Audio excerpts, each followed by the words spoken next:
Salut à tous et bienvenue dans Le Monde en carte. Aujourd'hui, nous allons nous intéresser à la République démocratique du Congo. C'est un pays qui connaît une instabilité depuis des décennies et il me semblait important d'en parler car ce qu'il s'y passe n'est pas souvent évoqué dans les médias. C'est parti. La République démocratique du Congo, à ne pas confondre avec la République du Congo, est un pays d'Afrique centrale. C'est un pays francophone, le quatrième plus peuplé du continent avec ses 87 millions d'habitants. Il s'étend sur 2 300 000 km², voici la France superposée pour comparaison. Et une grande partie de sa superficie est recouverte d'une épaisse forêt tropicale, ce qui rend difficile la circulation sur son territoire. Son indice de développement humain est de 0,414, ce qui est très faible. Sa capitale est Kinshasa, sur le fleuve Congo, et le pays a un petit accès à l'océan Atlantique. Il dispose de frontières terrestres avec donc la République du Congo, mais également l'Angola, la Zambie, la Tanzanie, le Burundi, le Rwanda, l'Ouganda, le Sud-Soudan et la République centrafricaine. La République démocratique du Congo connaît d'importants troubles depuis 2 décennies, surtout dans l'est du pays. Les raisons de ces conflits sont complexes, elles sont d'origine ethnique, politique, économique.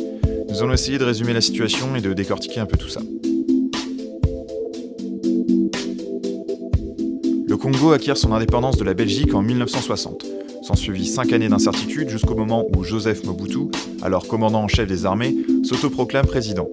Il nomme le pays Zaïre, va rester au pouvoir jusqu'en 1997 et mener une politique autoritaire, dictatoriale et alignée sur les États-Unis durant la guerre froide. Dans les années 90, la guerre froide alors terminée, les États-Unis retirent peu à peu leur soutien à Mobutu, et celui-ci perd progressivement en autorité.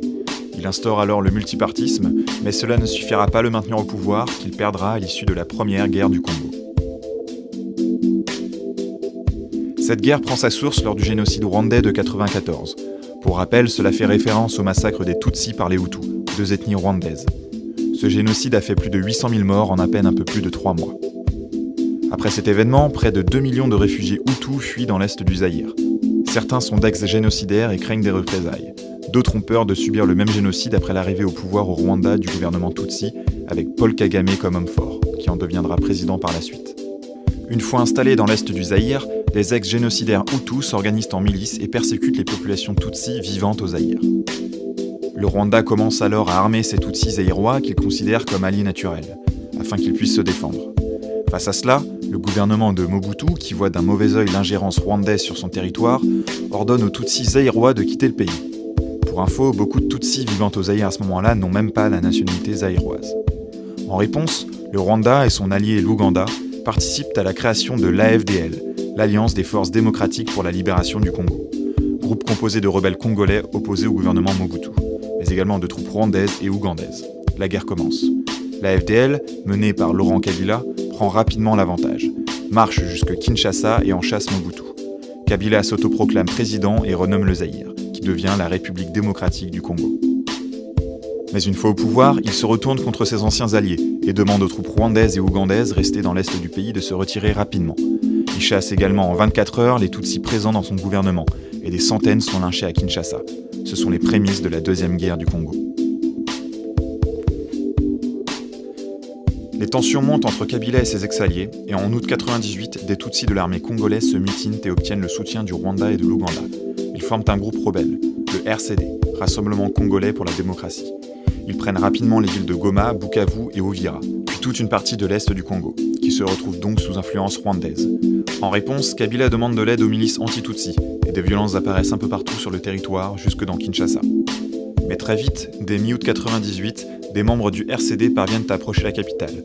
Ils sont rejoints sur place par d'autres troupes mutinées issues de l'armée régulière congolaise. La situation est donc critique pour Kabila, mais il parvient à gagner un certain nombre d'alliés dans la région. L'Angola, le Zimbabwe, la Namibie, le Tchad, la Libye et le Soudan. Et grâce à leur soutien, il parvient à éloigner les rebelles de la capitale. Parallèlement à cela, l'Ouganda fonde son propre groupe rebelle au Congo, le MLC, Mouvement de Libération du Congo, qui va bientôt contrôler la partie nord du pays. Le FDLR, Front démocratique de libération du Rwanda, est également fondé en 2000 par des ex-génocidaires Hutus réfugiés du Rwanda.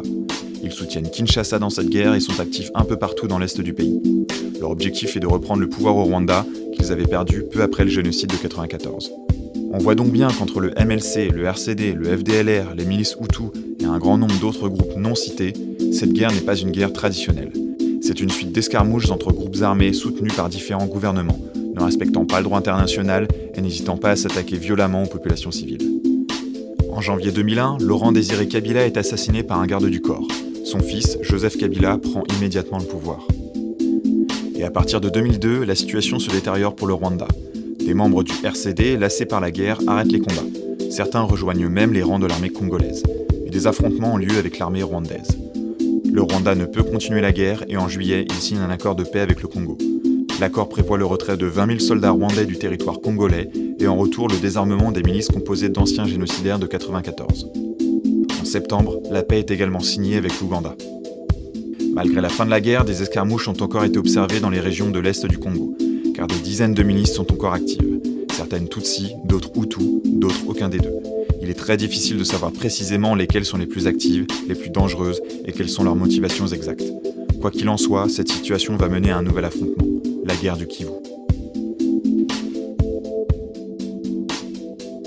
Après la deuxième guerre du Congo, un gouvernement de transition est mis en place. Parmi d'autres mesures, il prévoit de créer une nouvelle armée, en intégrant les combattants congolais des principaux différents groupes armés ayant combattu pendant la guerre. L'objectif est de rassembler et de pacifier le pays. Mais on obtient une armée à la fidélité très discutable, mal équipée, mal entraînée et peu disciplinée. Après tout, beaucoup de ces combattants sont d'anciens rebelles, ayant commis des crimes et des pillages, et se sont battus les uns contre les autres. Laurent Nkunda, un Tutsi ancien membre du RCD, est nommé colonel puis général de cette nouvelle armée. Mais très vite, il rejette l'autorité du gouvernement de Kabila et avec de nombreux déserteurs Tutsis fonde son propre groupe armé, le CNDP, Congrès national pour la défense du peuple. Il est basé dans les forêts du Massissi et étend son influence sur une bonne partie du Kivu. Durant les années suivantes, des affrontements ont lieu entre le CNDP, les forces gouvernementales congolaises et un bon nombre de milices Hutus, dont le FDLR. Des centaines de milliers de civils quittent leur foyer pour fuir les combats et de nombreux crimes contre l'humanité sont commis. Massacres, tortures, viols. Les combats continuent jusqu'en 2009 lorsque Laurent Nkunda est arrêté. Un accord de paix est alors signé le 23 mars. Les combattants de Nkunda, en échange de la signature, demandent la libération de prisonniers ainsi que le contrôle de 3 ministères en vue des prochaines élections présidentielles de 2011. Mais après ces élections, en 2012, ils estiment que l'accord n'est pas respecté et lancent une nouvelle rébellion, le mouvement du 23 mars, ou M23. S'ensuit encore plus d'1 an et demi d'affrontements dans la région du Kivu jusqu'en 2013 avec son lot de tueries et de pillages. Les forces armées congolaises, avec l'appui de forces de l'ONU, parviendront finalement à contenir la rébellion. Le M23 dépose alors les armes. Plus de 4 ans après la défaite du M23, une multitude de factions armées sévissent toujours dans l'est du Congo, notamment dans les régions du Kivu et de l'Ituri. On en compterait plus d'une centaine, très hétéroclites, composées d'une vingtaine d'hommes à quelques milliers. Certains ont des revendications politiques qui restent parfois très floues, d'autres sont plus simplement des groupes de pillards que des milices rebelles, et d'autres sont des milices d'autodéfense formées dans les villages pour lutter contre les pillages. Cette fragmentation est un moindre mal pour le gouvernement, car aucun groupe n'a la force de menacer directement Kinshasa et le pouvoir central.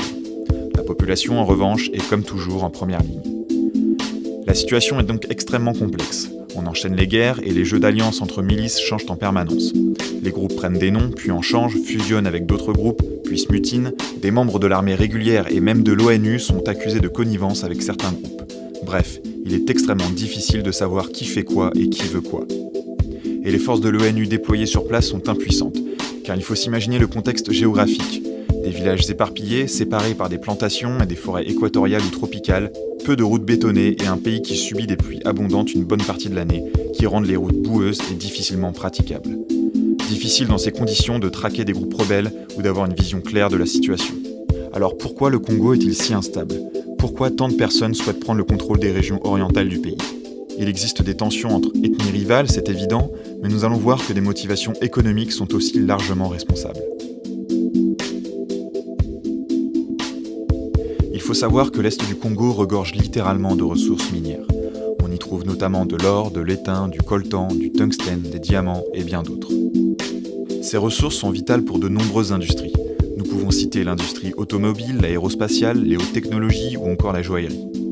La seule région du Kivu abriterait entre 60 et 80% des réserves mondiales connues de coltan, minerai utilisé dans l'électronique. Ces ressources ont toujours attiré les pays étrangers. Des rapports de l'ONU confirment que les actions des gouvernements rwandais et ougandais sont au moins en partie motivées par l'accaparation de ces ressources. On voit donc que les conflits sont loin de se résumer à des rivalités ethniques. Actuellement, certaines mines sont contrôlées par des milices, Les mineurs sont taxés et l'argent récolté sert à acheter armes, munitions, vivres, et donc participe à l'entretien des rébellions. Le problème réside dans la traçabilité des minerais. Lorsque ceux-ci sont extraits des mines, les mineurs vont les vendre à des revendeurs, qui les revendent eux-mêmes à des comptoirs, qui eux-mêmes les revendent en passant par des sociétés de trading, souvent occidentales. Après cela, les minerais sont acheminés bien souvent vers les pays asiatiques, qui fabriquent tout un tas d'appareils. Le problème, c'est que lors des transactions, les bons de commande indiquent par exemple la quantité de minerais, le destinataire, le comptoir expéditeur, mais rarement la mine d'origine. Il est donc impossible de savoir si les minerais achetés proviennent d'une mine tenue par des milices ou non. Et quand bien même l'origine serait indiquée, comment savoir si telle mine était tenue par une milice au moment de l'extraction ? Donc lorsque l'on entend qu'il faut que les entreprises occidentales se renseignent sur la provenance des minerais, il ne faut pas se voiler la face, c'est tout bonnement impossible. Alors certaines associations et ONG appellent les consommateurs à ne plus acheter les biens contenant du minerai congolais. Mais beaucoup de villages survivent néanmoins grâce aux mines, et ont besoin de ces minerais pour subvenir à leurs besoins. De plus, si les minerais ne se vendaient plus, les groupes armés pilleraient alors davantage les récoltes, le bétail, le bois rare ou autre. Ce n'est donc pas une solution.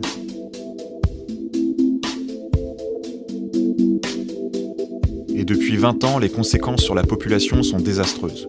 Selon les sources, les conflits auraient fait entre 4 et 6 millions de morts, dont la moitié d'enfants en bas âge. C'est le pire bilan humain depuis la Seconde Guerre mondiale. Des centaines de milliers de femmes, jeunes filles et jeunes garçons ont été violés. Le viol massif est utilisé comme stratégie de guerre, pour casser l'équilibre des villages et familles. Lorsque les villageois ne sont pas simplement tués, les hommes sont tabassés et torturés et leurs familles violées devant eux. Comment retrouver un équilibre après un tel traumatisme ? Comment regarder sa famille dans les yeux ? Les milices le savent bien et cherchent par là à contrôler les esprits par la peur. Des cas d'esclavagisme sont également attestés. Des personnes sont envoyées travailler de force dans les mines, et des enfants soldats sont utilisés en première ligne comme chair à canon.